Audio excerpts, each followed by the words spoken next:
You know, I've been involved in SOPAC for about 11 years. Board chair for the last 6 years until my successor, Paul Bartik, took over. And it's been a wonderful 11 years seeing SOPAC grow from the little seed, the little hole in the ground, to the great building and center that it is today. There were several challenges that we experienced when we first started. One was public opinion. There was a lot of interest and a lot of buzz in having an arts performance center here, but they looked at the cost of the center, and I think they were a little concerned about its viability. Many people didn't quite understand how a quote-unquote major performing arts institution would fit into this small village that we love. There was a lot of controversy at the time over the funding and the development of this building, also whether or not we were going to consider ourselves an arts destination and whether or not SOPAC would fulfill on that mission.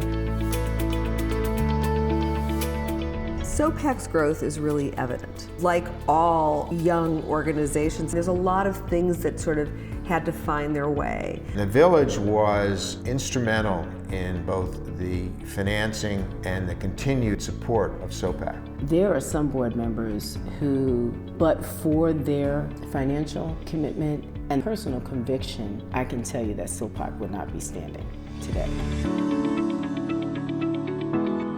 I mean, it was really cool and interesting 5 years ago, but it's amazing now. The game changer for us was bringing Mark Packer, our executive director, on board. At the time that I was hired, SOPAC also had retained the services of Steve Lurie from Music Without Borders, and he and I worked collaboratively to dramatically expand the scope of our programming and also the diversity of it. And we saw almost immediate changes in the public perception of SOPAC. Our revenue sales are 281% higher than they were 3 years ago. Our sold out shows are 300% more than they were 3 years ago.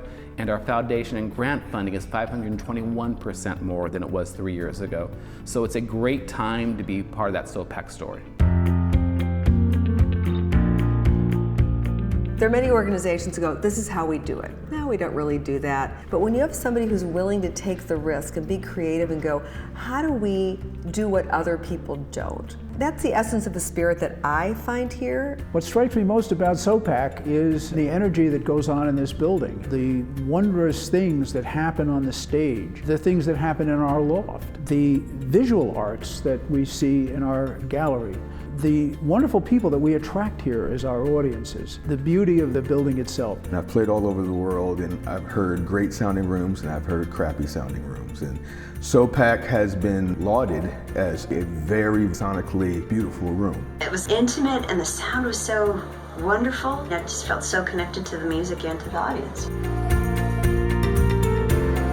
SOPAC has expanded well beyond brick and mortar. 3 years ago, I sort of challenged the staff to come up with a new way to engage the community. And what we came up with was playing around South Orange. 6 pianos painted by local artists, outdoors in the community, and for about 6 weeks, music spontaneously erupts around the village.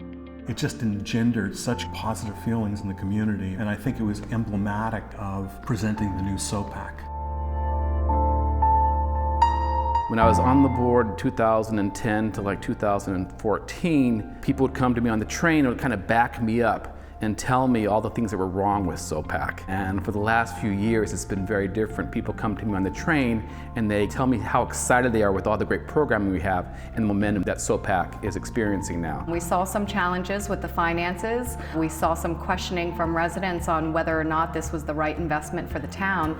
But I'm really proud to say now that the entire governing body, and I would say the majority of the residents, have seen tremendous value come out of this Performing Arts Center. When we're approached by people saying, well, how can we take that old theater in the center of downtown and make it into a performing arts center? We say, look to SOPAC, because they've done it right. I'd really like to thank the many people who made SOPAC possible. Former board members, former staff, executive directors, to those who continue to support us today. Our wonderful board, great staff. It's terrific, and I want to thank everybody for being a part of that.